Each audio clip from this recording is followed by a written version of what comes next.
డబ్బు లేకుండా మాత్రం చచ్చిపోతురా. దాని అమ్మ ఎంత అవుతురా దానిలోకి వచ్చి బిల్ చేస్తే. అరే అలా వస్తే మన నెల జీతం కూడా సరిపోదురా. 2 నెలల జీతం పోయినా సరే మనం కూడా కస్టమర్ లాగొద్దాం. అప్పుడైనా ఎవడన్నా మనకి రెస్పెక్ట్ ఇస్తాడేమో.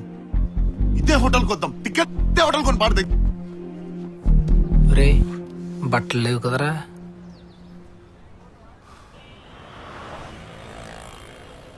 ఫ్యూచర్ లో మనం కూడా డబ్బులు సంపాదించి ఇంత పెద్ద మాల్ కడితే పార్కింగ్ లో ఉంటారా? నేను ఫుడ్ కోర్ట్లో జాయిన్ అయిపోతాను.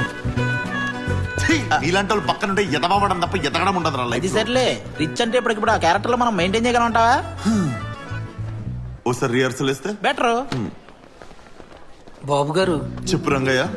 చెల్లెలు పెళ్లి ఉంది, ఎంత కావాలి? ఓ 500 రూపాయలు ఇస్తే. ప్రాక్టీస్ లో కూడా కక్కుర్తేనా రంగయ్య? ఎక్కువగా ఓ 50,000 రూపాయలు ఇప్పిస్తే. ఇందా 50,000 అడిగితే 500 ఇచ్చారంటే 500 కూడా